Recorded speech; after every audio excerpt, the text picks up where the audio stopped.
Hello, everyone, and welcome to the Champions Adjust Sports Talk Show. My name is Aaron Machbitz, and this show is sponsored by, well, you guessed it, Champions Adjust, which is a mindset-centered sports performance brand where we do a podcast episode every single day. We do this sports show once a week, and we have apparel and merchandise for the everyday athlete. But more specifically, Champions Adjust is a mindset, and Champions Adjust is run by our mindset program and our mental skills classes, which all can be found at champsadjust.com. But this is our sports show, so we're touching on things that happen throughout the week in the sports world. So let's start with the NFL, and more specifically with my boy Aaron Rodgers, who always seems to be in the NFL news. You know, you could say causing drama or whatever.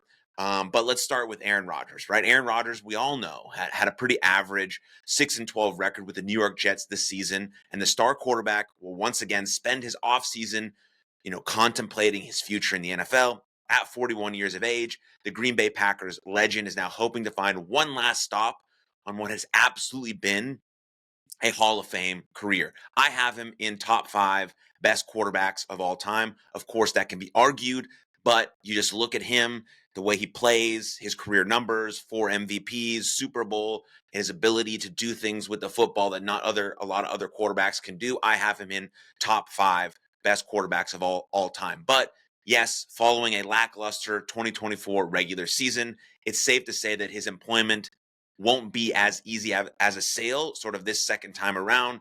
That the Jets thought they found something great. He got injured in his first year. Again, lackluster second year. Not only does Aaron Rodgers now have to contend with his age and recent performance, but sort of the discussion is around his larger-than-life personality could go against him as well, that folks seem to have an issue with, specifically, former Pittsburgh Steeler Ryan Clark, who always shares his thoughts on Aaron Rodgers. And here's what he has to say.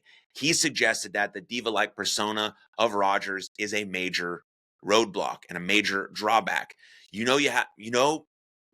have to know you're getting a diminished Aaron Rodgers with all the ego, all the arrogance, and all the things that come along with being a 4-time MVP. That's what Clark said.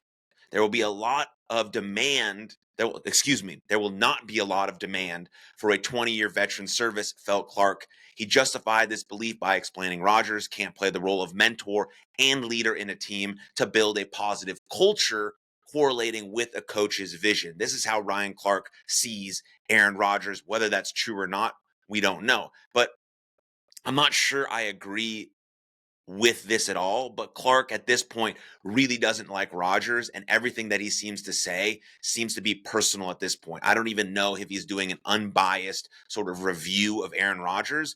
It just seems that he keeps pouring it on and pouring it on, that it just seems more personal as it goes on.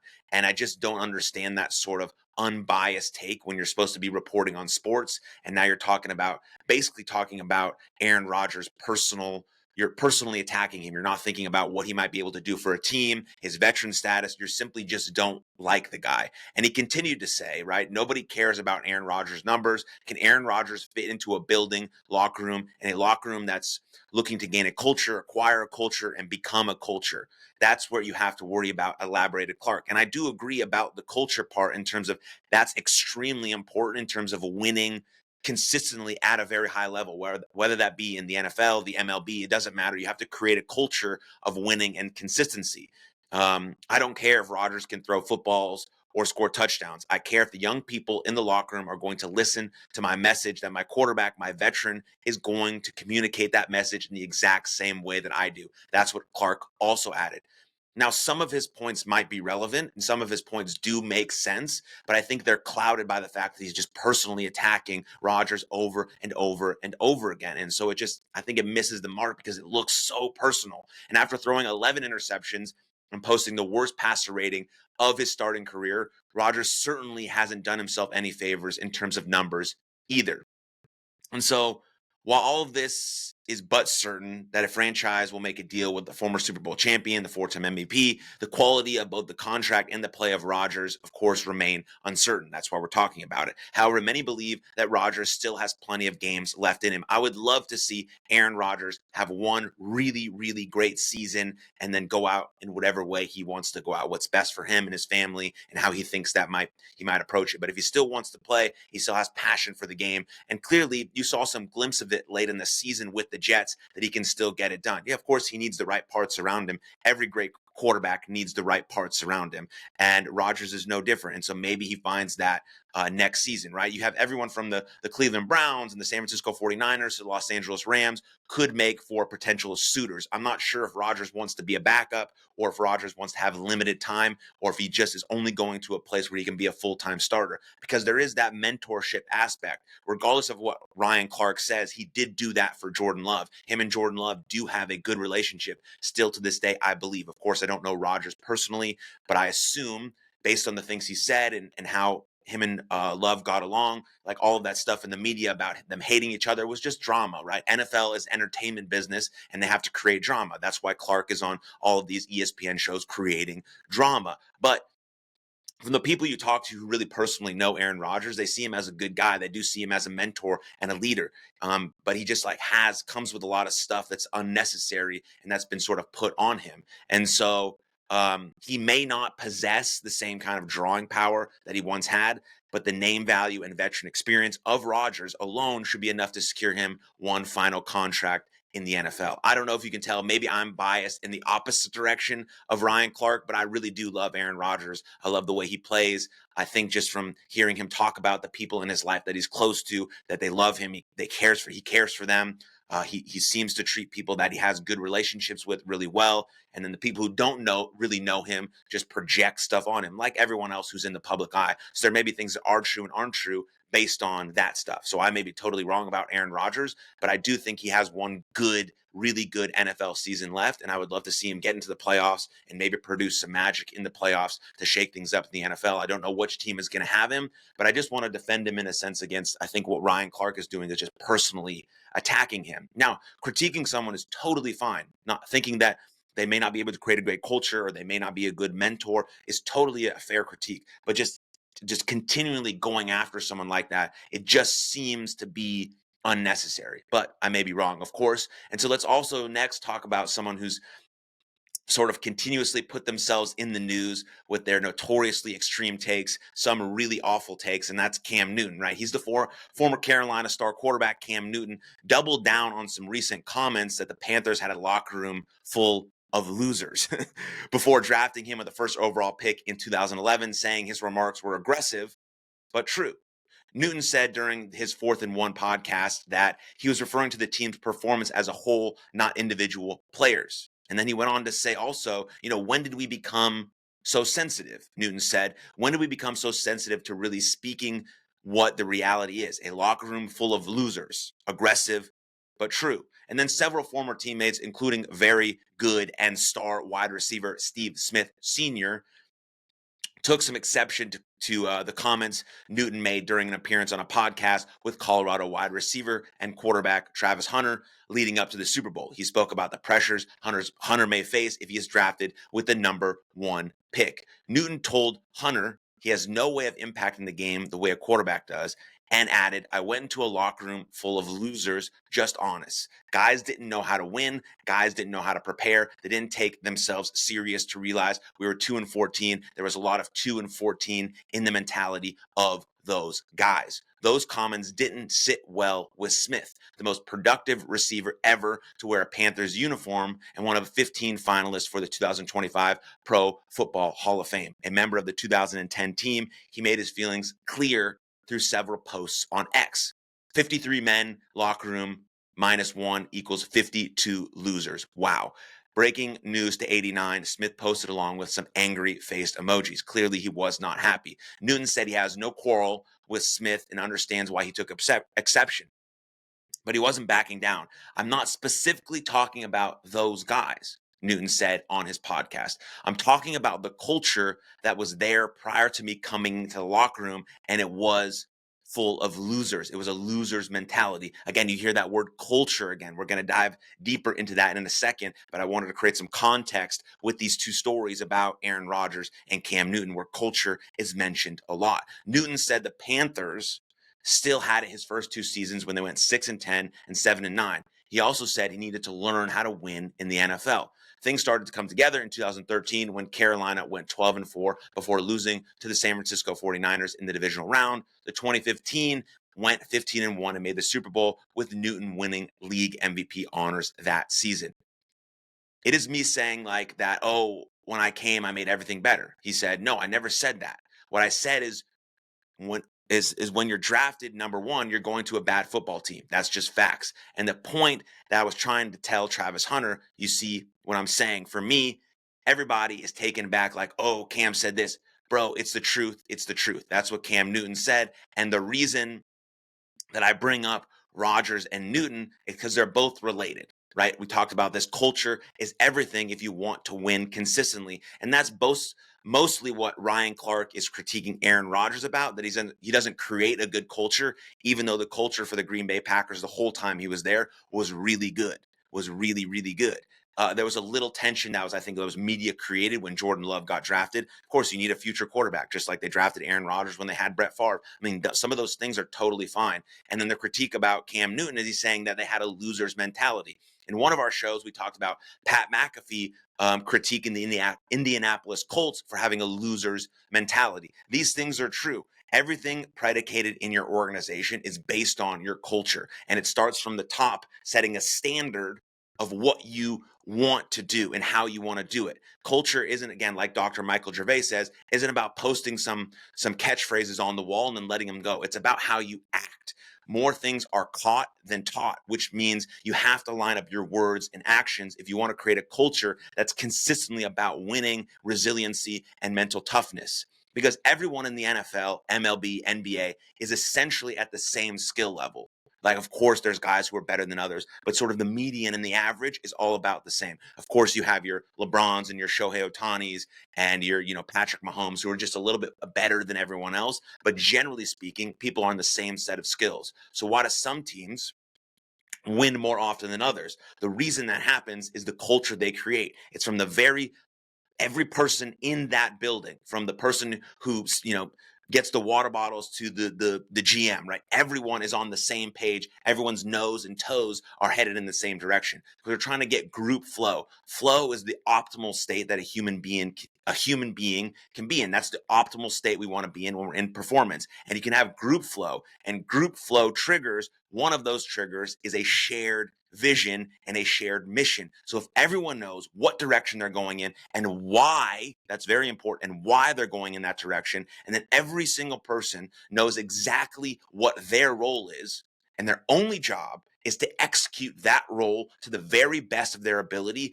then you create a winning culture. You create a culture where everyone is about executing over expectations. Standards are not expectations. Standards are not rules. Standards are standards. This is what we do day in and day out, no matter what the circumstance. This is how we show up. We own our role, we execute our role, and we take full responsibility for us. Now imagine if every single person in the organization did that, from the very top CEO, GM, whatever you want to call it, to the very bottom person, quote unquote bottom. They're not a bottom person. They're just there, being an intern, stacking the waters, whatever it is, trying to move up in the world. If every single person, no matter the job, no matter how small, said, I'm going to take full responsibility for this and execute to the best of my ability, then you remove that loser's mentality. You remove that idea, the idea of I'm just doing this, because I have to, and whatever, we're 2-14, it doesn't matter, I make a lot of money. Like, that is not what professional athletes who are great do. They strive for excellence. They almost strive for perfection and land on excellence. And that's really what creates the best. And if every person in the locker room has that same mentality, that same idea, then there's no way that you can't win on a consistent basis. You look at the Patriots of old, you look at the Chiefs, you look at the Yankees culture, the Dodgers culture currently, all of these teams who win consistently, even when they may not play their best or have their best teams, they're still understanding what their culture is because they've created that standard no matter who walks in the building or what people they sign or how many contracts they give out. It's the standard they set. And that's a mentality. So Cam Newton might be right. Yes, it's harsh to say the team that he got drafted for had a loser's mentality. But when you get the number one pick in the draft, you're on a bad football team. The Carolina Panthers are still dealing with that now with Bryce Young, who probably has a ton of talent and skill, but he's on a bad football team. So it makes him look bad as well. And so you have to start from the top. You have to set that standard and have it trickle down all the way to the very bottom so everyone knows what they're doing. Everyone has a shared vision. Everyone has the standard of executing, and you have your nose and toes pointed in the same direction, coming to work every single day with the attitude of, I'm trying to be the best at getting better, not focused on outcomes or anything. Yes, the vision, the long-term vision is championship, but then you totally forget about that and you think, I'm going to be the best at getting better and see how fucking good I can get. And let's move in that direction together. And so the teams that are consistently bad don't have that approach. They don't have someone who's setting that standard. And yeah, it's really hard because they're dealing with pro athletes who are making a lot of money and maybe they don't want to listen or they don't want to change their ways or they think it's stupid. But that's the only way you get it, is if you get complete and total buy-in from every single person and everyone's on the same page, and then you move in that direction together. And the teams that lose and win consistently, that's the difference. That's the separator. So that's why people talk about culture. It's not just this cool, fancy throw buzzword. It's not just catchphrases on the wall. It's real work in the trenches together to build that set of standards and culture so you can win consistently. And that's really, really important when it comes to sports. And so let's move on here to the best sport in the world, baseball. And there's another athlete that I really love, and that's Marcus Stroman. And he was recently in the news because Marcus Stroman reported to the New York Yankees spring training on Friday after missing the first 2 days of workouts and said he refused to pitch out of the bullpen. His interview was quite funny. He said, I won't pitch in the bullpen. I'm a starter. He said, repeating, I'm a starter 7 times in a 13-second span. I like Marcus Stroman. He's a man. You have Garrett Cole, you have Max Fried, you have Carlos Rendon, you have Luis Gil, and you have Clark Schmidt are the Yankees' top 5 starters. And a bullpen role for Stroman appears possible if he isn't traded and the others don't get hurt. We're building him up to be a starting pitcher. That's far out there. That's what Yankees manager Aaron Boone said. As we go when things come up, we'll address them. So he's preparing him as a starter, and maybe someone will get hurt or they'll go to a 6-man or whatever the case may be, because we have the Los Angeles Dodgers and the New York Mets are planning a 6-man rotation. And Boone said the Yankees are unlikely to do so. And I would think it would behoove them to go to a 6-man rotation, especially if they have the talent. I mean, again, you have Garrett Cole, number 1, Max Fried, Carlos Rendon, Luis Gil, Clark Schmidt, and then Marcus Stroman. I mean, it gives guys a little bit more break, but I mean, I think like workhorses like Garrett Cole want to stick to their routine of 5 days, but they can adjust and manage, and maybe they throw less innings, so they maybe have more bullets and more endurance heading into the postseason, because I think the Yankees are a little bit better than they were last year, even after losing Juan Soto. I think they're a better, well-rounded team. But never say never. I don't necessarily see us doing that, talking about the 6-man rotation. Reality is we're probably getting 10, 11 guys ready to be starters, and who knows how many of them you're going to have to use right away or at some point during the season. Stroman is to throw some bullpens this weekend. I believe he threw one on Saturday among the shorter pitchers in the major leagues, right? But it doesn't matter. Yes, he's one of the shorter pitchers in the major leagues, but he's durable. He's a workhorse. He gets outs. He knows how to pitch. He's not going to blow it by everyone, right? Doesn't throw 100. He throws about 88 to 92, but his ball moves. He's got pinpoint accuracy. And when he's on, he's one of the best pitchers in the league. Now, I don't see him as a number 1 front-end starter anymore. Of course not. But he is a good 3, 4, 5, 6, potentially 4, 5, 6 guy, and to have someone in the back end, maybe as your 6th starter, maybe as a long reliever, but he said he's not going to pitch out of the bullpen. So we'll see how that goes. But I'm a big fan of Marcus Stroman, and so I hope everything works out for him, or maybe he gets traded to another team potentially. The Rangers will take him. We love him here in Texas. He can be a starter for us. Let's freaking go with that.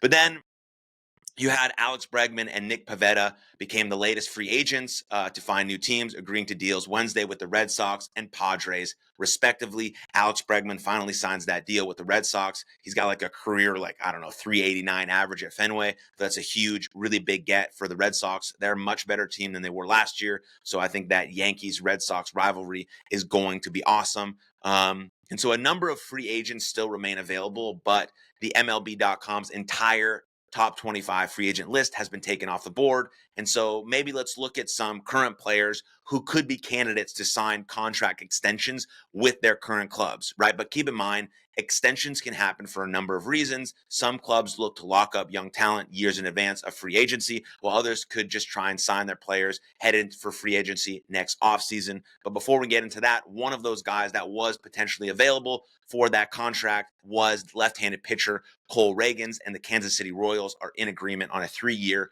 $13.25 million contract extension. The deal covers this year and his first 2 arbitration seasons, giving KC cost certainty and Ragans a near top of the market arbitration salary. So here's maybe another 15 players who could be candidates for notable contract extensions in the future. You have Luis Arraez.